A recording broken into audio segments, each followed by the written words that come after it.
After the 2022 NFL Draft, the Pittsburgh Steelers signed 10 undrafted rookie free agents. In this edition of Big Deke News, we will rank them from 10 being the worst all the way up to 1 being the best.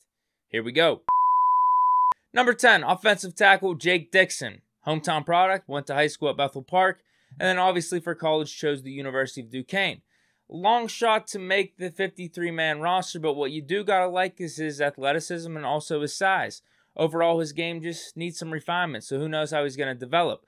Ultimately, though, he just picked the wrong school in the city of Pittsburgh. Winners go to Pitt. Number 9, Donovan Jeter, defensive lineman out of Michigan. Another Pittsburgh guy coming out of the Beaver Falls area. Good size, highlights look pretty good. Only unfortunate thing is he lacks some productivity while at Michigan. But like Jake, who knows how he could develop. I don't see why he can't be in competition with some of our lower level defensive linemen for either a depth spot or at least a shot at the practice squad. At number 8, Jordan Tucker, right tackle out of UNC. In his college career, started 36 games for the Tar Heels, whose offenses have actually been pretty good over these past few years.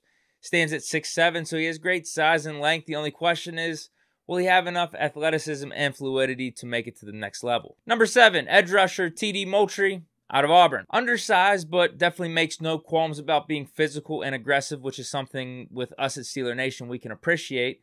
But with him being undersized, I think he's going to have to model his game after James Harrison to have a chance with us long term. No doubt could make an impact on special teams early, though. Number 6, Chris Steele, cornerback out of USC. Has all the physical traits, was a really highly touted prospect coming out of high school. Just wish we would have seen more out of him in college. Maybe should have stayed in school for another year. Number 5, Jalen Warren, running back out of Oklahoma State. Had a really successful last season in college, and his story is actually pretty interesting. Went to Snow College to start off. I have no clue where that is, but then transferred to Utah State. And then finally made his way to Norman, where he had 1,200 yards and 11 touchdowns in his senior season. That's pretty damn good, especially considering he was the predecessor to Chuba Hubbard, so didn't disappoint there.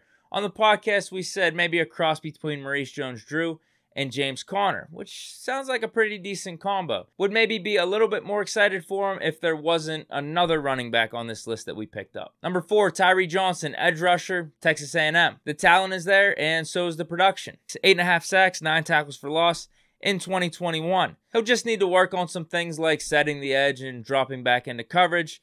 He gets those things figured out, might be able to sustain a career here in Pittsburgh. Number 3, Chris Owens, offensive lineman out of Alabama.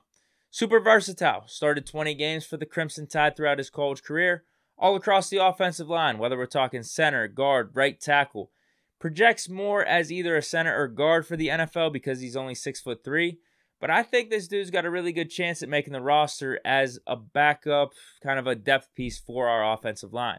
Number 2, Bryce Watts, cornerback out of the University of Massachusetts. Was a lockdown corner for UMass. Also think he has pretty good closing ability, 4.39 speed, and held the best receiver in college football last year in check whenever UMass played Pitt. Only 40 yards and 1 touchdown for Jordan Addison in that game, arguably his worst game of the year. Speaking of Jordan Addison, bro, just come back to Pitt, man. You stay here, we win a national championship, or at least we get to the college football playoffs. You're iconic. You go to Bama, USC, you're kind of just another guy for those programs. Think about it. Number 1, Mateo Durant, running back out of Duke. I think this guy could legitimately be our RB2 for this upcoming season.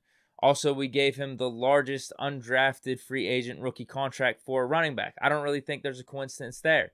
Runs really smooth, not afraid to drop the shoulder in short yardage situations, but at the same time, can take it to the crib. Has a 4.38 40. Great senior season, 1,241 yards, 9 touchdowns, also 21 receptions, good catching ability, 256 receiving yards, and 2 receiving touchdowns. I think he's great competition for Snell and McFarland for RB2.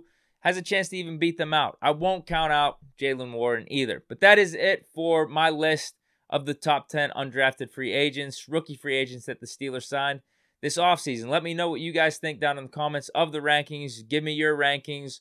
Who do you think could maybe have the most impact? Who could make the 53-man roster? Etc., etc. But that is it for Big Deke News. Hope you guys enjoyed.